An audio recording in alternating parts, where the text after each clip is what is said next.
Welkom by die Ligpunt Kerk podcast. As Ligpunt Gemeente is dit ons begeerte om God te verheerlik deur disippels te wees wat disippels maak en 'n kerk te wees wat kerke plant. Geniet hierdie week se preek.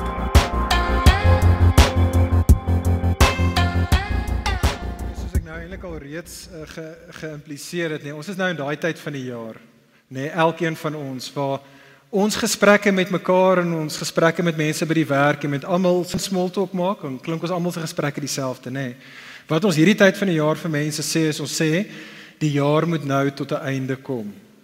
Ek kan nie meer wag vir die vakansie nie. Ek is doodmoeg.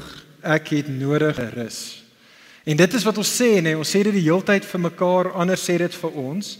En natuurlik is dit elke jaar min of meer Oktober, November wat ons daai tipe van gesprekke met mekaar het, maar dit voel wel vir my asof dit toenemend te eskaleer, en ek dink nie net dit is omdat party van ons besig is om ouer te word nie. Ek dink dit het ook so klein bietjie van 'n effek op dit, maar die slim koppe daar buite sê vir ons dat daar is 'n ding in ons wêreld wat lyk asof ons mense is wat toenemend moeg is as dit kom by werk en wat toenemend smag na rus. En die deskundiges daar buite sê dat daar's 3 groot redes. Ons toenemend moeg is en toenemend smag na rus. Die eerste rede ekonomies van aard. Het dit te doen met regtig 'n afname in ons wêreld wanneer dit kom by werkssekuriteit. Ons lewe in 'n wêreld en dit is verseker waar in Suid-Afrika waar daar toenemend is aan poste. Daar's meer mense wat werk soek as wat daar geleenthede is altyd om te werk, en so wat dit gebeur is dat daar word van jou en my, wat ook al jou werk mag wees, word daar van ons verwag om die ekstra myl te gaan, above and beyond te gaan in die werk wat ons doen, want weet dit, as jy dit nie gaan doen nie, daar's 'n lang tou van ouens agter jou wat bereid is om 'n 60 ure 'n week te klok. 'n Tweede rede sê die deskundiges hoekom ons toenemend moeg is en toenemend smag na rus, in 'n logies van aard.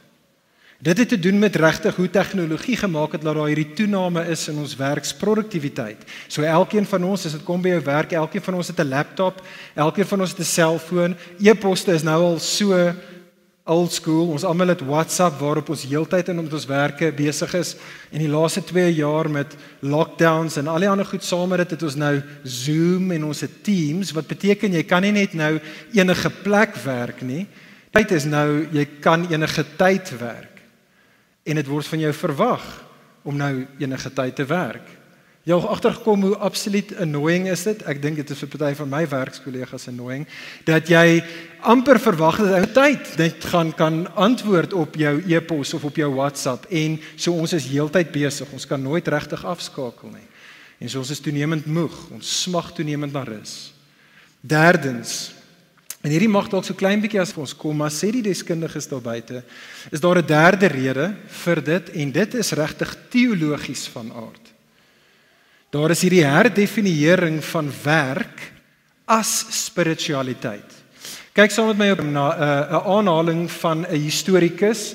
Sy naam is Benjamin Klein Honeycutt, en hy het 'n boek geskryf genaamd, dit sal nou hier opkom, 'n boek geskryf genaamd Work Without End. Nou hierdie is nie 'n Christen boek nie, ek dink nie Honeycutt self is 'n Christen nie. Hoor wat sê hy, soos wat hy praat oor in hierdie era van die moderne mens en ons verhouding met werk. Hy sê meaning, justification, purpose and even self were now sought in work, without a necessary reference to any traditional philosophic or theological structure. Men and women were answering the old religious questions now in a new way.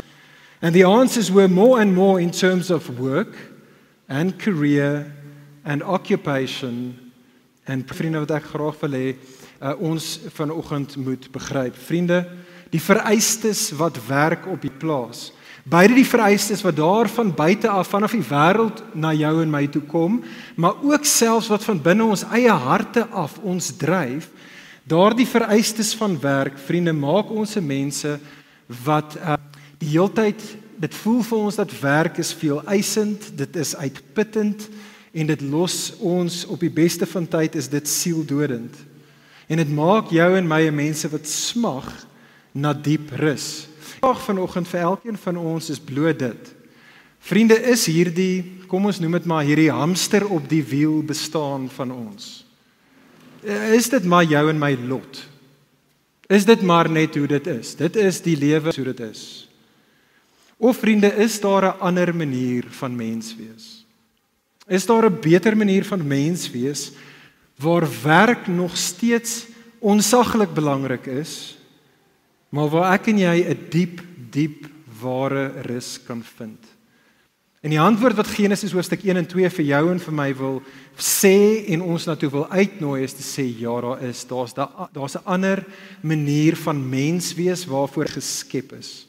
En dit is wat ons gaan doen. Ons gaan kyk na Genesis hoofstuk 1 en 2, na 'n baie bekende gedeelte, die skepingsverhaal, en daar's 2 waarhede wat ek in hierdie gedeelte onder ons aandag wil uitbring. 2 waarhede wat ons sal help om Bybelse rus te verstaan en hopelik te vind en dit te geniet. Hier's die eerste waarheid, baie eenvoudig. Sien raak saam met my in die gedeelte, vriende. God het gewerk en gerus. En ek wil hê ons moet dit sien. God het gewerk. Stel asseblief julle Bybels op of julle blaadjies op. Hou dit voor julle. Ek wil hê ons moet ons neuse in die teks hê, maar ons wil daarna kyk. En sien dat God het gewerk en gerus. Wanneer ook al ons kom by Genesis hoofstuk 1 en 2, is daar altyd hierdie daar buite oor die wetenskaplike akkuraatheid van Genesis hoofstuk 1 en 2, en as jy gewoonlik het, dan verklap dit dat die eintlike punt van Genesis 1 en 2 word nie lekker verstaan nie. Want die punt van die teksgedeelte is nie so seer om vir ons die hoe vra met betrekking tot die skepping te beantwoord nie, maar eerder die hoekom vra met betrekking tot die skepping te antwoord. Dit is hoekom Genesis 1 en 2 is. Dit is daarom jou en my en die lesers te help om te verstaan waarvandaan kom alles, waarvoor bestaan alles, waarheen is alles op pad. Dit is hoekom dit was. In Genesis 1 en 2, vriende, is die aankondiging dat agter daar 'n skepper. En juis omdat hy die skepper is hy die koning van die kosmos. Dis regtig die groot punt, Genesis hoofstuk 1 en 2. Nou wat ek wil hê ons moet sien hier, so kyk saam met my in Genesis 1 daar. Hy is 'n koning wat gewerk het. Genesis 1. Ons 3 kenmerke, baie vlugtig, ons het nie tyd om deur dit alles te werk saam met daar, baie vlugtig, is daar 3 kenmerke van God, soos wat hy werk in Genesis 1. Eerstens, hy het geskep. Hy het geskep, met ander woorde, hy het dit wat nie bestaan het nie, het hy tot stand gebring, en hy het dit gedoen deur woord. Die punt is daar, vriende, as God praat, dan gebeur dinge. En dit is die punt. Reg deur die gedeelte, jy sal jy daai herhaling opgetel het toe dit gelees was, en God het gesê, en God het gesê, en God het gesê. Wanneer hy praat, gebeur dinge. Maar hy is nie net 'n God wat wanneer hy werk, het hy geskep nie, hy het ook geskei. Het jy dit opgetel, hoeveel kere dit herhaal word in die teksgedeelte? Dat vers 2 vind ons hierdie daardie stadium, 'n aarde, wat sê die teks, die aarde was woes en dit was leeg en donkerte was oor die oerwater gewees. Ons het hierdie prentjie van chaos, van totaal en alle chaos. Dis die prentjie daar, maar dan kom bring orde. God kom en hy stel grense, hy kom en hy organiseer, hy kom en hy groepeer. En so, ons sien daar in die gedeelte, lig en donker word geskei. Ons sien dat en see word geskei. Ons word vertel dat diere en plante word, die herhaling daar is volgens hulle aard gegroepeer. Ons word vertel dat vaste tye word vir dae en vag en vir nag. Ons word selfs gesê dat die mens word beide as man en vrou geskape, verskillend, tog komplementerend. Maar daar's 'n derde aspek tot God se werk. God het geskep, hy het geskei en God het geseën. Het jy dit opgetel daarso vers 22, vers 26, God seën die diere, hy seën die mens. Wanneer ook al jy daai woordjie, vriende, in die Bybel kry van dat God bless iets, hy seën iets, beteken dit God 'n lewegewende krag aan daardie iets wat hy seën. Dit is wat dit beteken. En so God bou as dit ware in sy skepping, in die dier en in die mens, in hierdie lewegewende krag wat selfs dan kan realiseer. En die uiteinde van dit alles moet ons nie mis nie. Soos wat God werk, vriende, kyk God na sy werk en hy's nogals chuffed met homself. Hy's nogals in sy noppies. En so, ons het daai reg deur Genesis 1, dit was nou goed. Dit is goed. En dan vers 31, die klimaks, nadat alles geskep is, dit is baie goed. Vriende, die prentjie wat ek en jy moet kry en voor oë moet hê hier, wat is een van ons geskep is 'n prentjie wat later 'n woord gaan kry in die Bybel, en dit is die woordjie shalom. Die idee van Genesis 1 hierso, is hier die bestaan waar alles in sy regte plek, waar alles perfek in verhouding is.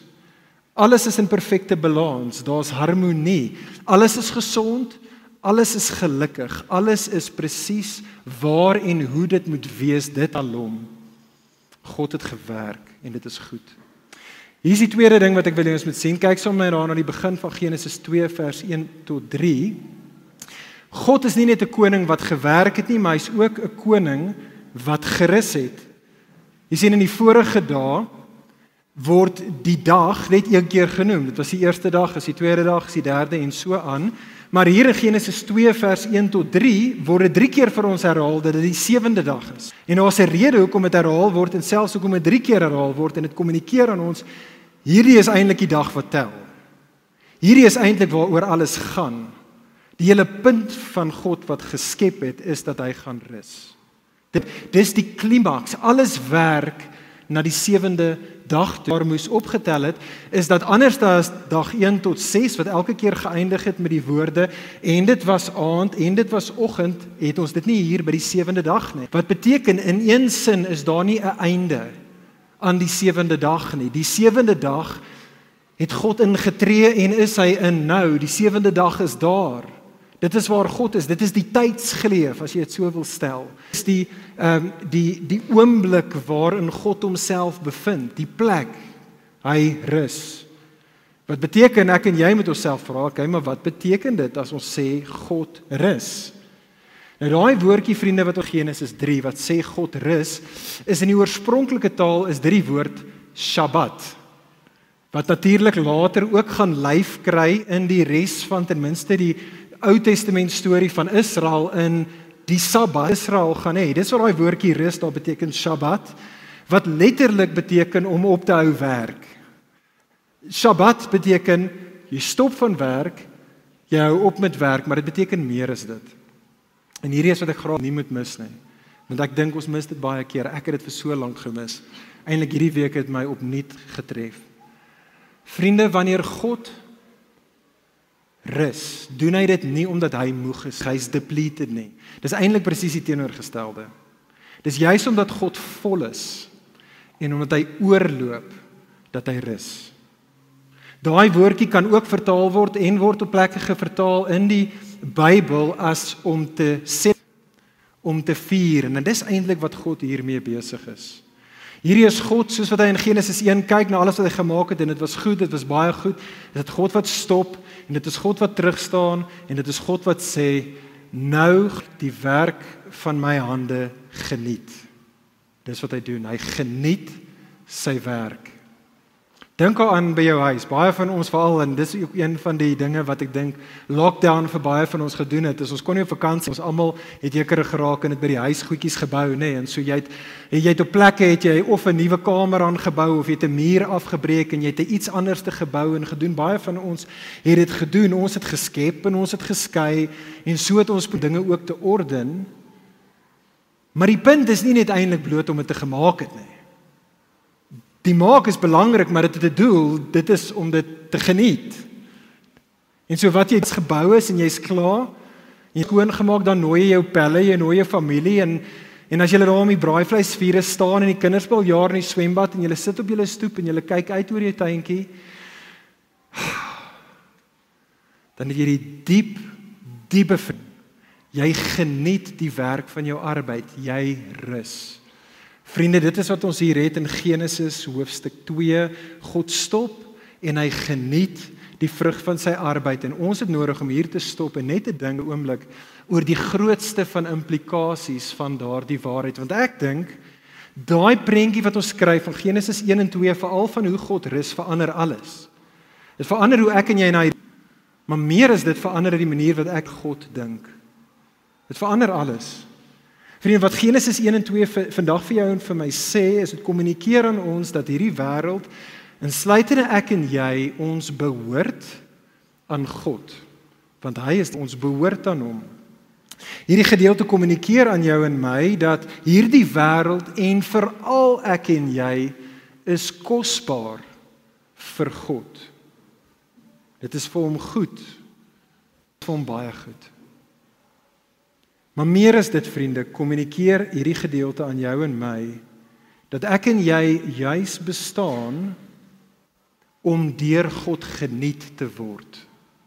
Dit verander hoe ek en jy oor die wêreld dink, hoe ek en jy oor God dink. Vriende, dink so daaraan. Ek dink Genesis 1 en 2 is inderdaad die fondasie waarop alles gebou word. Hierdie is wat aanbidding is, die essensie, vriende, van aanbidding. Om iemand te wees wat God aanbid, is iemand wat sê, ek besef dat God is die gewer van lewe en inderdaad, hy is dus ook die gewer van my lewe. En dat my lewe bestaan en behoort nie net, maar die doel van dit alles is dat ek hom sal geniet, soos wat sy begeerte is om my te geniet. Dis aanbidding. Regtig niks meer as dit nie. Maar dit is ook, vriende, die essensie dan van wat sonde is. Sonde is ek en jy wat nie teenoor God reageer of met hom in verhouding staan waar ons hom erken as die gewer van lewe nie. En waar ons maak asof ons behoort en nie aan hom nie. Sonde is per definisie dat hy is om nie vir God te geniet soos wat God ons wil geniet. Maar vriende, buiten vir hierdie grootste van implikasies wil ek eintlik hê ons moet vandag fokus op die volgende. En dit gaan ons tweede punt wees, maar dit is die verdere implikasie van Genesis 1 en 2 hier wat ek en jy nie moet mis nie. En dit, vriende, is dat ek en jy, ons as die mens, is geskape om nie soos God te werk en te rus nie, maar ons is geskep om saam met God te werk en te rus. En ek wil eers met dit sien. Tweede waarheid dan, God het gewerk en gerus. Genesis 1 en 2, hier is die tweede ding. Sien raak saam met my daar, God het geskape om te werk en te rus. Kyk saam met my daar, tel gou weer julle blaadjies op daar. Kyk saam met my daar na Genesis 1 vers 26 tot 28, wat regtig die klimaks is van 1 en al God se skepingswerk in die dinge wat hy skep in hoofstuk 1 is die klimaks vers 26 tot 28. En daar's 'n spesifieke woord wat super belangrik is. Alles eintlik, hierdie is die groot woord wat ek en jy nie moet mis nie. En dit is dat ons as die mens is geskep in God se beeld. 4 keer, het jy dit daar gesien? 4 keer word die woorde herhaal. Ons is geskep in God se beeld. Dit is so belangrik dat ek en jy hierdie man. Vriende, wat beteken dit as dit sê dat die mens is in God se beeld geskep? Nou, daar's baie nuances aan wat dit beteken om in God se beeld te skep, maar die belangrikste ding, die mees fundamentele betekenis vir beeld geskep te wees, is die een wat ironies genoeg, ek dink vir ons, wat ons die minste mee vertroud is. En dis die belangrikste een. En dit is dat die mens geskep is om 'n koninklike rol te vervul. Groot punt. In die antieke wêreld was die koning was die een gewees wat in die beeld van die God of die gode daar gestel was.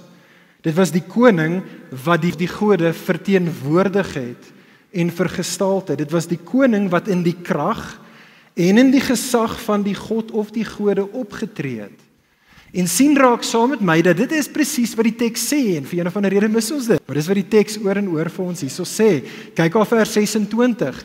God sê laat ons mense maak na ons beeld as ons afbeeld dat sodat hulle kan heers oor die vind die see, sodat oor die voëls en die hemel, sodat hulle kan heers oor die diere en die hele aarde en sodat hulle kan heers oor al die kruipende diere wat op die aarde rond beweeg.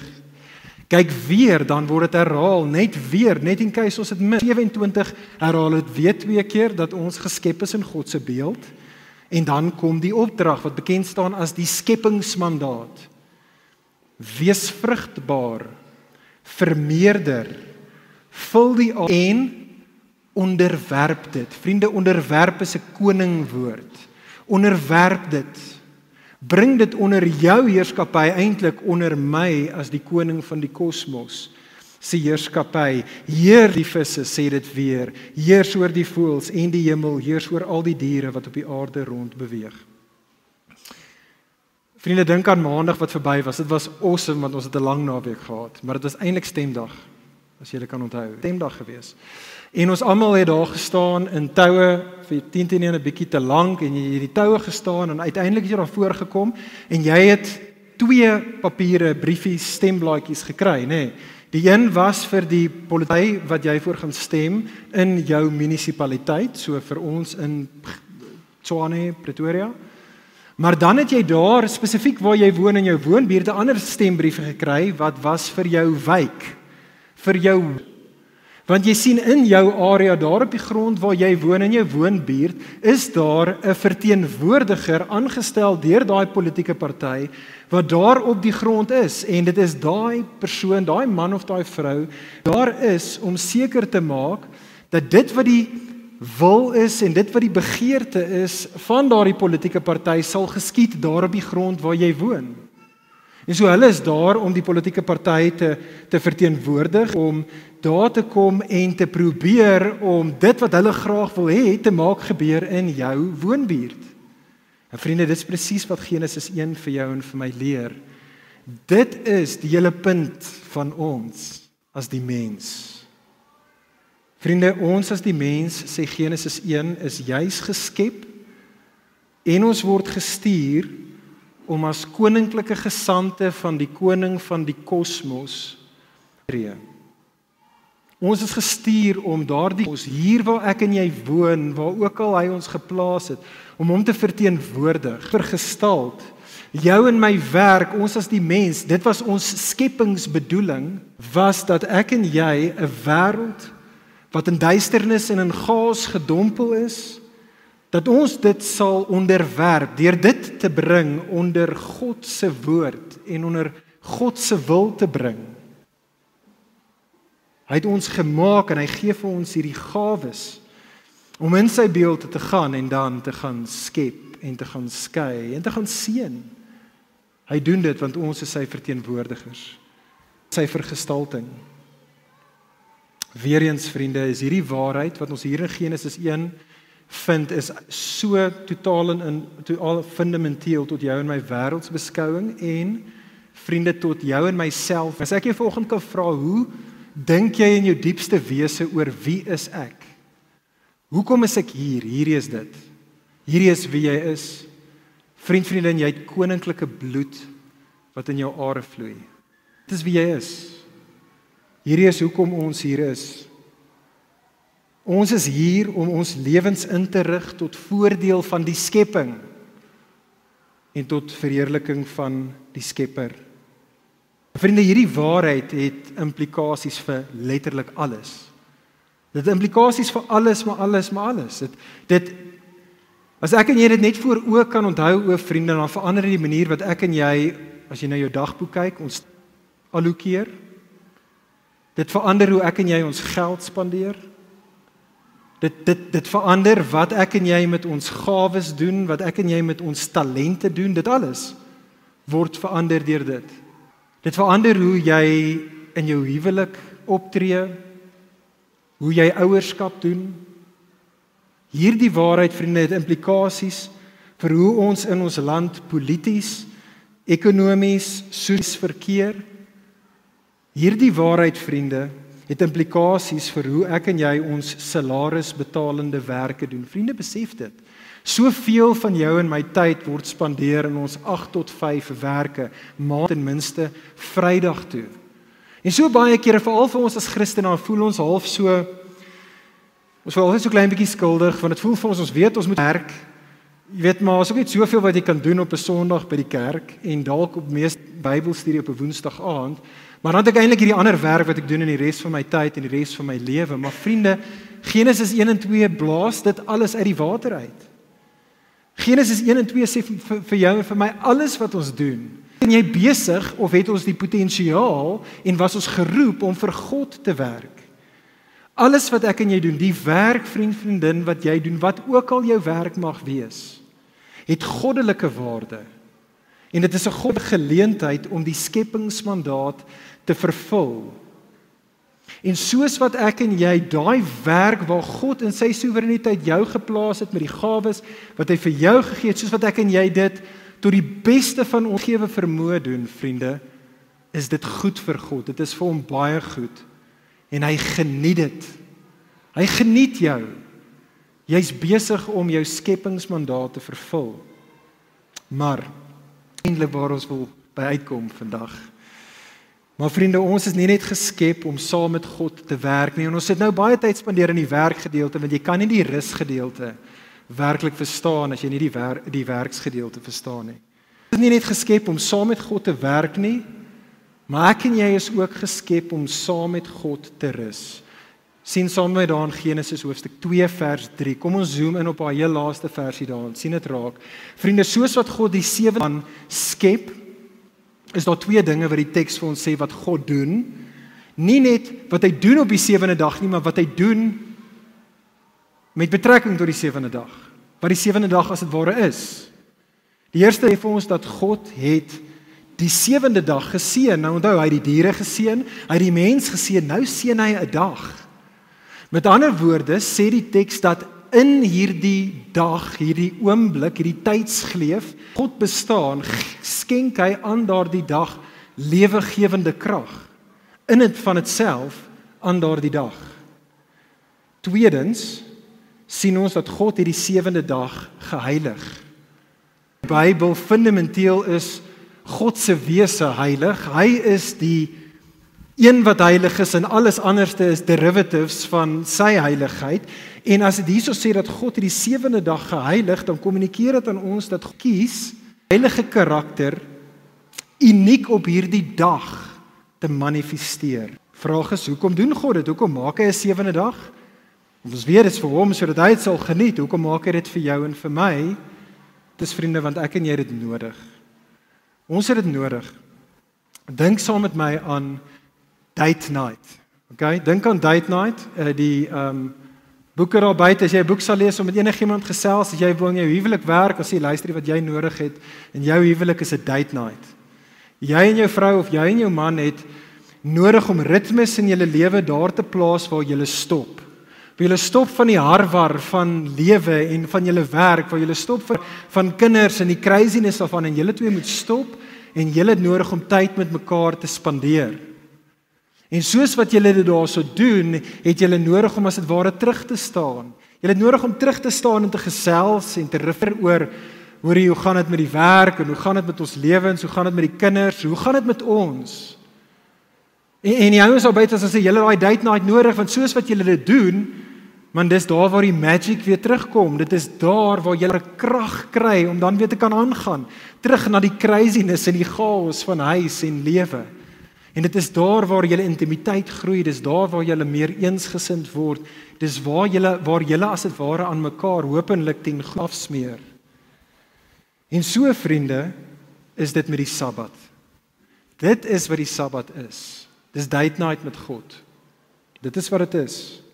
Die 7de dag is hierdie sacred time waar God en sy mense terugstaan, tyd met mekaar spandeer, en waar God se mense tyd met hom spandeer en waar sy krag en sy kuier as dit ware aan hulle afsmeer, sodat hulle dan kan teruggaan na die werk wat hulle voor geskep was en wat hy hulle tot geroep het en wat hulle vooruitgestuur het. Maar hulle het daai nodig, hulle het daai tyd met hom nodig, waar hulle beide fisies stop en fisies rus, maar waar hulle ook geestelik rus saam met hom. En hoe vriendin, ek en jy dit nodig. En ek sê nie net hierso Christen jy dit nodig nie, ek sê mens, jy dit nodig. Ons was geskep hiervoor, ons was geskep vir hierdie Genesis 2 Sabbatsrus. Fisies stop, maar as meer is dit. Dis 'n geestelike en 'n fisiese rus, waar jy Skepper spandeer en hom geniet soos wat hy jou geniet. Vriende, as ek en jy dit nie het nie, is ons soos zombies. Het jy al daai zombie movies gesien? Half lewend, half dood.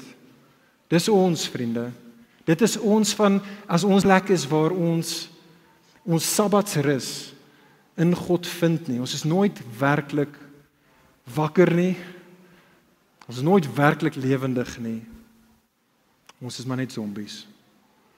En soos wat ons oor Sabbat praat, vriende, besef ek dat veral in 'n plek soos Pretoria en in 'n kultuur soos ons onder Afrikaners, dadelik is daar een van twee plekke wat ons koppe na toe kan gaan. Ek dink daar's twee ekstreme wat albei wil vermy word wanneer jy oor die Sabbat dink.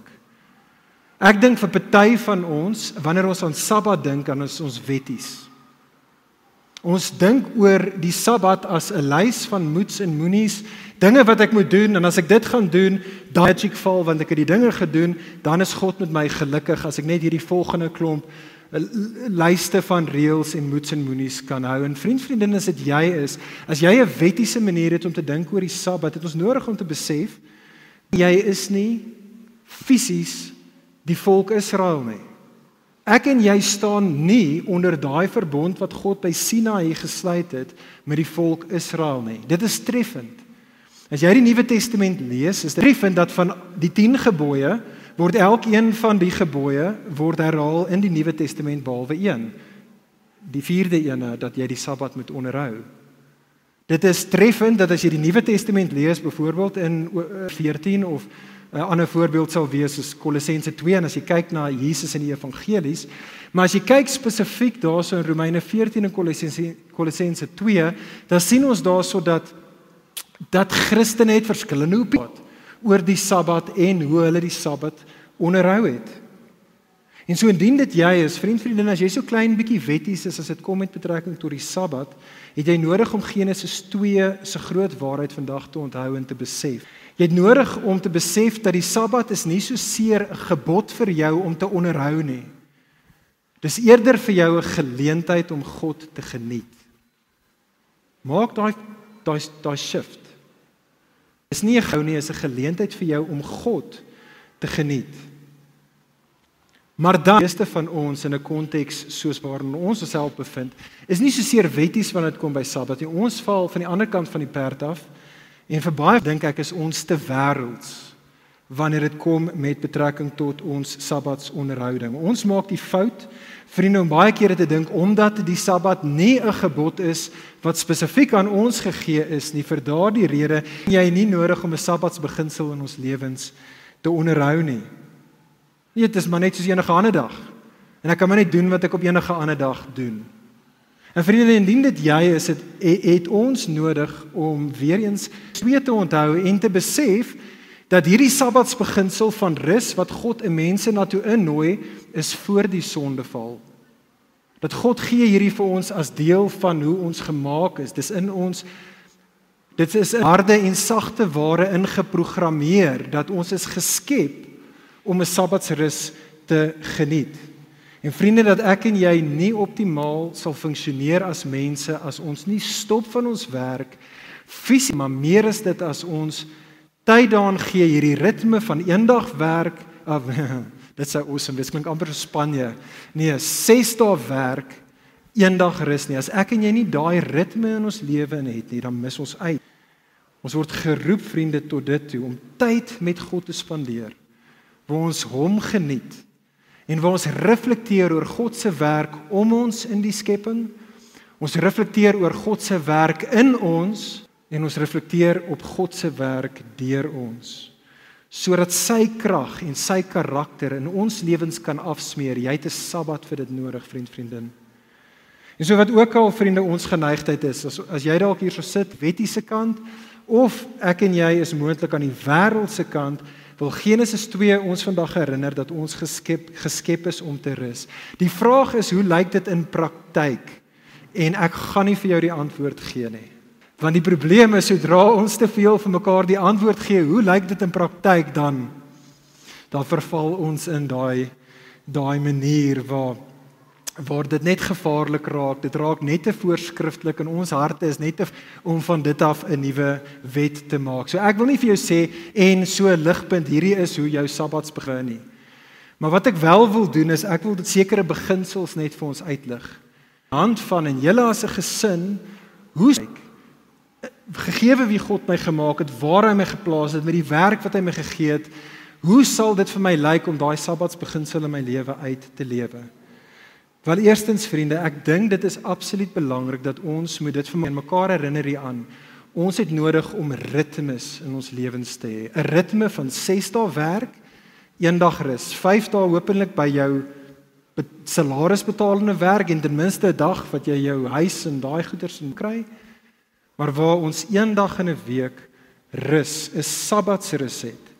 En 'n sabbatsrus, vriende, hoor mooi, beteken dat op daai 7de dag jy doelbewus terug. Doelbewus is die belangrike woord. Daar doelbewus terugtrek van jou alledaagse verantwoordelikhede, doelbewus terugtrek van jou alledaagse doelwitte, die dinge wat jy najaag, en waar jy tyd maak. Tyd maak om op God te reflekteer, jou verhouding met hom te reflekteer, om te reflekteer op die werk wat God om en in en deur jou doen, en waar jy die tyd maak om God te geniet, so jou ook wil geniet. Dit is, vriende, wat sabbatsrus beteken. In ons konteks, vriende, dink ek Sondag is die beste tyd vir ons om dit te doen. Dit is die tyd wanneer ons saam met God se mense bymekaar kom en dit is die tyd waar ons weer ons eie harte, want ons harte het nodig om geonderwerp te word aan God se heerskappy. Kerk is die plek en die tyd waar ons so kom om ons harte te onderwerp aan God se woord. Ons spandeer tyd saam met hom, en dit is die spasie wat ons in 'n plek so Suid-Afrika geskep word om dan fisies te kan rus, om sy skepping te kan geniet, om hom te kan geniet. En so vriende, hoor mooi, wat ook al jy besluit om te doen in jou sabbatsrus, wat ook al jy besluit om in jou sabbatsrus te doen en nie te doen nie, dit gaan 'n bietjie verskillend lyk afhangende van wie jy is en jou lewe en die veranderlikes van julle lewe, dalk as 'n huisgesin. Maar hou die vraag in jou agterkop, soos wat jy probeer vasstel, wat is dit wat ek gaan doen om werklike sabbatsrus in God te geniet? Hier's 'n paar vrae wat ek dink vir jou en vir my behulpsaam sal wees. Vra vir jouself om te stop van my werk. Met ander woorde, daardie dinge wat in hierdie lewe my verantwoordelikhede is, dinge wat my doelwitte is ek besig om doelbewus van daai dinge te stop? Dis 'n goeie vraag om jouself te vra. Vra jouself af, is ek besig om doelbewuste tyd op hierdie dag te spandeer om te reflekteer oor my verhouding met God en daai werk wat God besig is om in en deur my te doen en om my te doen? Is ek besig om op hierdie dag, die dag so deur wat maak dat ek meer gemeenskap met God geniet? Dis 'n goeie vraag om te vra. Hierdie is 'n goeie laaste vraag om te vra. Is dit wat ek besluit om op hierdie dag te doen of nie te doen nie? Is my besluit, gaan dit lewegewend wees? Lewegewend by God? Of gaan dit daai lewe wat ek in God kan kry, gaan dit lewe wegvat? Of gaan dit vir my meer lewe in God gee? Gaan dit karaktertransformerend wees? As ek hierdie ding gaan doen op my sabbatsrus saam met die Here, gaan ek wegstap van dit en ek gaan meer soos Jesus lyk? Of gaan dit maak dat ek minder soos Jesus lyk? Ek dink, vriende, daai is 'n vraag om vir onsself af te vra, soos wat ons probeer uitfigure hoe dit lyk om 'n sabbatsrus te geniet, beide fisies en geestelik. En vriende, soos wat ek wil begin afsluit, wil ek wel die volgende ding sê. Alles wat ons sover gesê het, veral met betrekking tot rus, alles van dit, vriende, kom met 'n massiewe aanname wat ons nog nie aangeraak het nie. En die groot aanname wil ek graag hê met ons nie mis nie. Die aanname, vriende, en as ons hierdie waarheid mis, vriende, dan sal jy nooit ooit die sabbatsrus van Genesis 2 ooit kan vind nie. En die groot waarheid, hoor mooi wat ons moet verstaan, is dat voor ek en jy waarlik kan rus werk, het ek en jy nodig om eers te gerus het van ons werke. Verstaan dit? Jy sal nooit kan rus van jou werk as jy nie eers gerus het, vriendin, van jou nie. Want julle sien, vriende, die Bybel eindig nie by Genesis 2 nie. Daai storie gaan aan. Net hierna is dit Genesis 3 en ek en jy bevind onsself in 'n wêreld post Genesis 3. Ek en jy bevind onsself in 'n wêreld sondeval.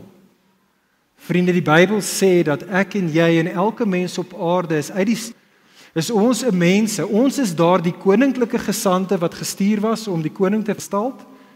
En dis ons daai koninklike gesande wat die van die kosmos van sy troon probeer afskop. Dis ons. Dis die mensdom. En gevolglik, vriende, gevolglik is daar binne in elkeen van ons hierdie manier van bestaan, wat die mens sal noem ons werke, wat op een van twee maniere uitspeel, vir almal van ons, party van ons op al twee maniere.